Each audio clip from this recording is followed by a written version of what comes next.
午休时分，1岁男童家中被大火吞噬，两边整个头是烧焦了，总共烧伤面积是26%的体表面积。紧急入院，孩子能否渡过难关？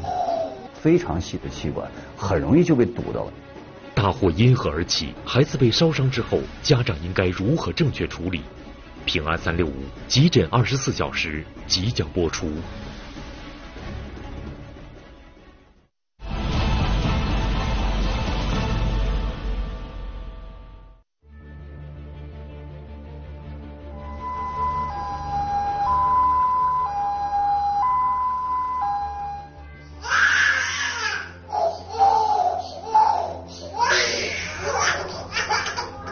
受伤有多长时间了？大概现在？是上午12点。孩子名叫周强，刚刚1周岁，4个小时前被大火烧伤，手部和面目已经出现浮肿，烧伤带来的疼痛让不能说话的他嚎啕大哭。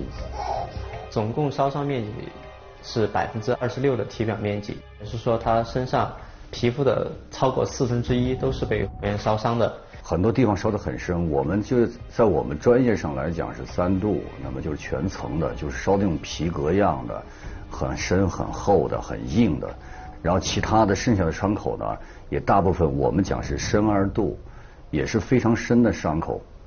医学上，1岁到3岁的幼儿烧伤面积达到15%，即为重度烧伤。周强烧伤的面积竟高达26%，而且大部分烧伤为3度烧伤。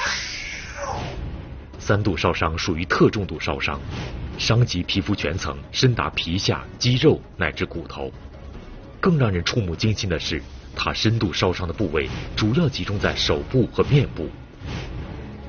我们当时最担心的就是因为他这种严重头面部烧伤和吸入性损伤导致的一个气道的一个损伤引起的气道水肿。本身体质也不太好，蛋白也比较低，所以当时来的时候情况还是比较危重的。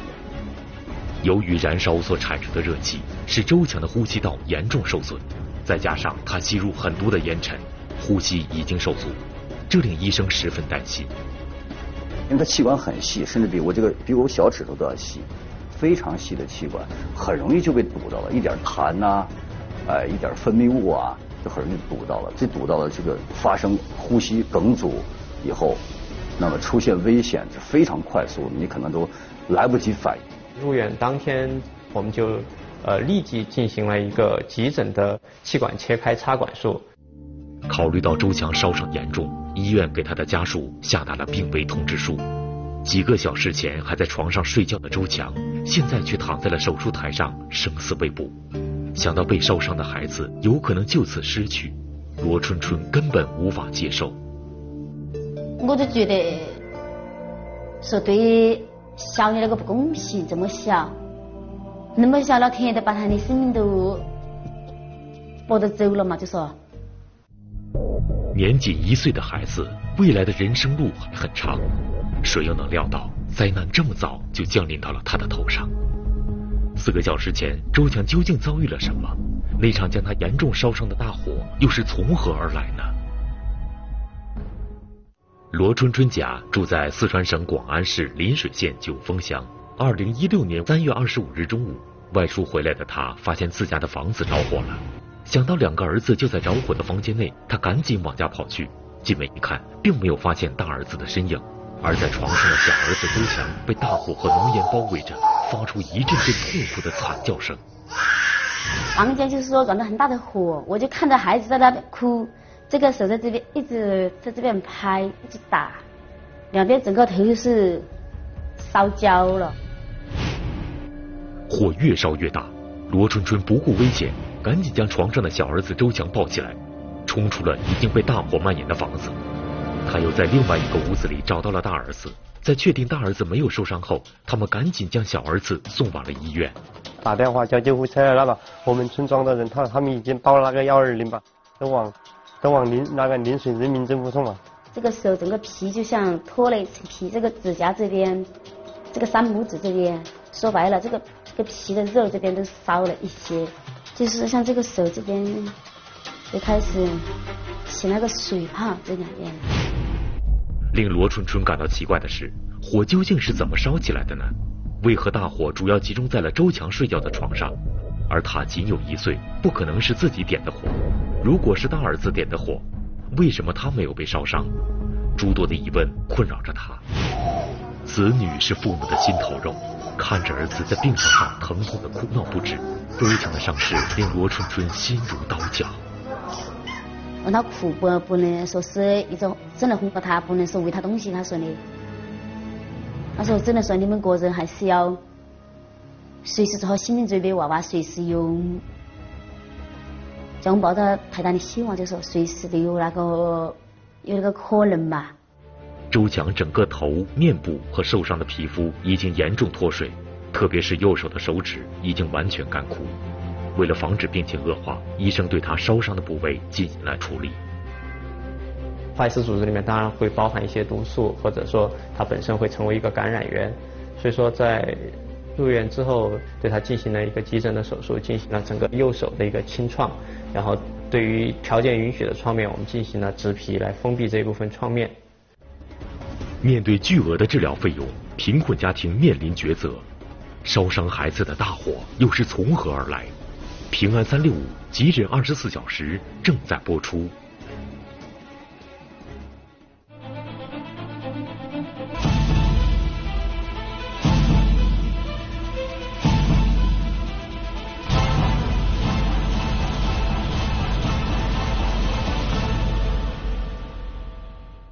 经过医院的及时抢救，周强暂时脱离了生命危险，但是他曾经清秀可爱的面容已经不在了。重度烧伤之后，它必然会遗留一个比较重的一个瘢痕。那么这种瘢痕特别又存在于它的面部、手部这样一些重要的功能部位。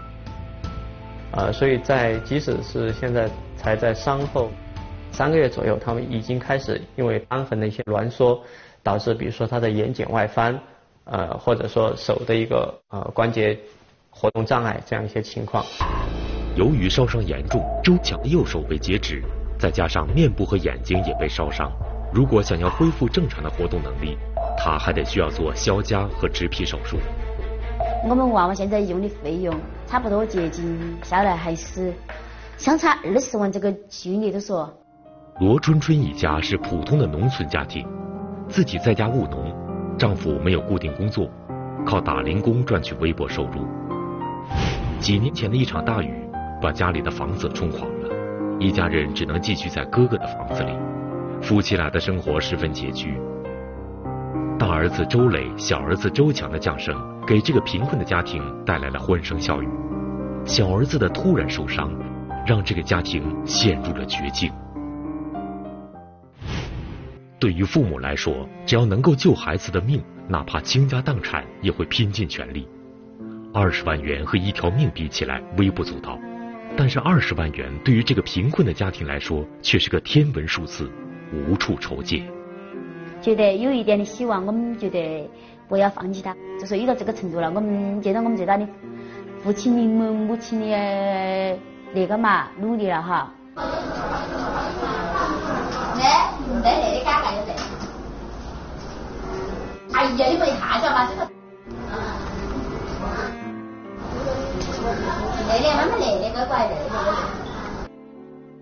虽然压力很大，但是罗春春依然选择了坚持。她每天省吃俭用，只为了能给孩子多省下一点医药费。她的心里有一个坚定的信念，那就是一定要让儿子活着。就是有那个可能的话哈，还是说想他以后医好了，他那个时候哈，还是说有那个机会，我还是想，我不保留他连上其他的，我还是想他那个双手以后都像正常的人一样的生活。当时看到他受伤的那个场景，我们很心疼，所以我们护士通过自己的朋友圈，给他也进行了一个爱心的捐助，当时大概捐了5万多块钱，直接的交到他们母亲的手里。医院在尽可能的为周强减免医疗费用的同时，由医护人员自发组织起爱心捐款活动。通过医院和其他好心人士的帮助，周强陆续收到了将近10万元的捐款，可是还有10万元没有着落。烧伤孩子的大火从何而来？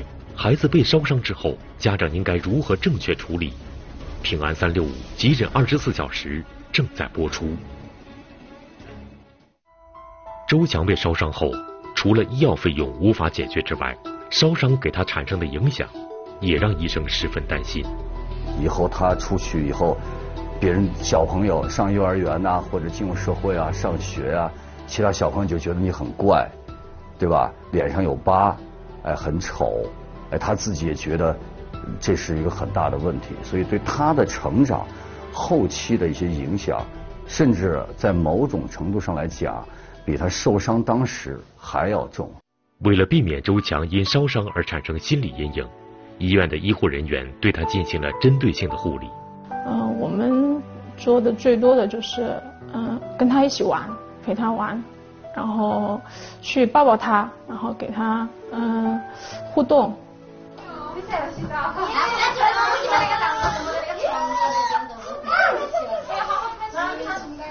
小朋友玩才会笑，好开心。他可来这个。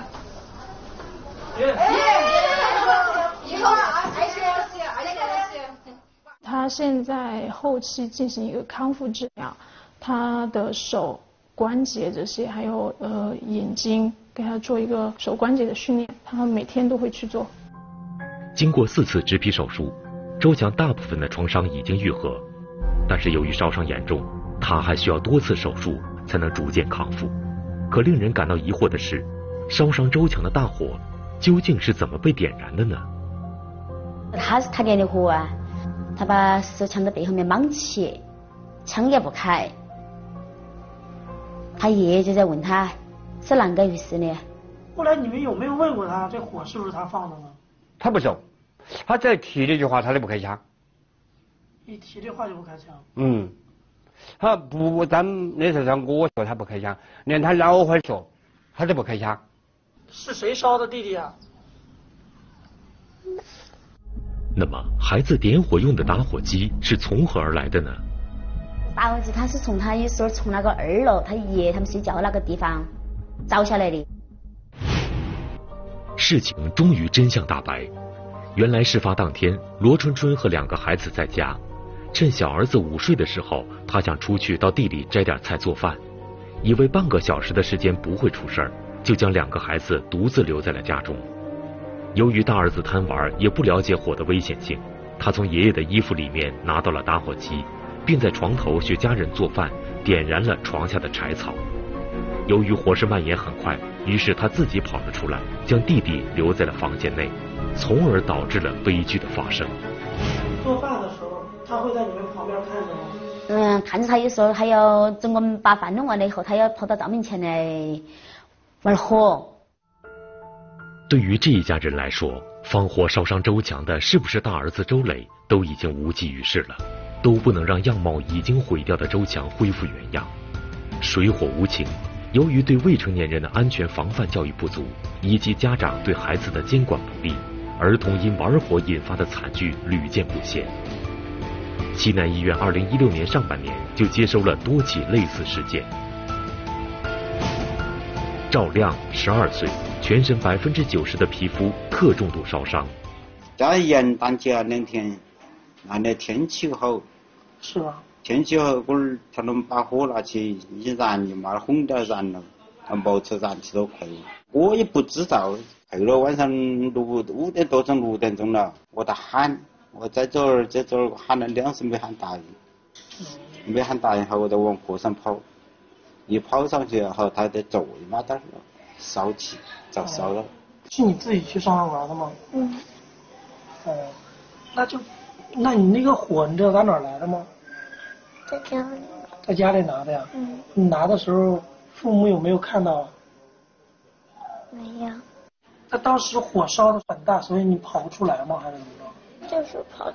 就是那火烧的很大，把我围住了。平常时间我跟他说了的，讲了的，那个小孩那个他那个儿进那个儿的出，他不会把事情挂在心上。如果他把事情挂心上，根本就没得常识。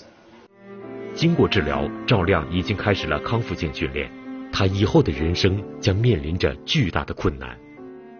就是说生活当中烧烫伤发生以后啊，我们要做的第一步啊，就是进行冷疗，换句话讲就是降温。哎，这个烫伤以后及时的降温。怎么降温呢？一般就是可以用干净的冷水啊、自来水都可以，或者家里有些冰块啊，但是不要直接放在受伤的皮肤上，用毛巾包着可以放在受伤的皮肤上，也可以用自来水持续的冲洗受伤的部位。哎，这种冷疗的方法是非常有效的。那么，当孩子被烧伤以后，身上的衣服是否应该立即脱掉呢？如果衣服粘在这个皮肤上，或者是热的液体浸在衣服上，粘在皮肤上，是的确应该把它尽快的取下来，以减少热力的继续损害。但是取的时候动作稍微轻柔一点，因为它烫伤以后，首先受损的表皮很容易粘在衣服上被扯下来，而这些表皮虽然说它已经被烫伤了，或者是它已经坏死的一层表皮，但是它其实对它肌下面的创面是非常有用的一个保护层，你留着它，哎，对伤口的愈合是非常有利的。平安365提醒观众，在家时家长要让孩子远离火源，火柴、打火机要放在孩子拿不到的地方，液化气灶等易燃品应放置在孩子接触不到的地方。不仅要加强孩子火灾防范意识的宣传教育，更应该注重自身用火安全意识的培养。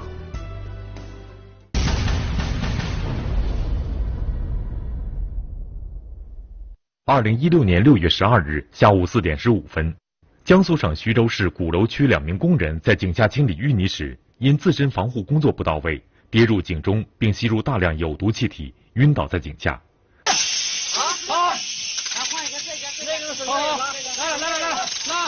针对这种情况，徐州市矿山路消防中队的指挥员立即决定调派一名身材较为矮小的消防队员，佩戴空气呼吸器进入井内营救被困工人。经过近20分钟的努力，2名工人成功脱困。遗憾的是，其中1名工人已经不幸遇难。平安365提醒各位工友，进行此类封闭作业时，应提前做好通风换气工作，并做好相应的防护措施，避免悲剧再次发生。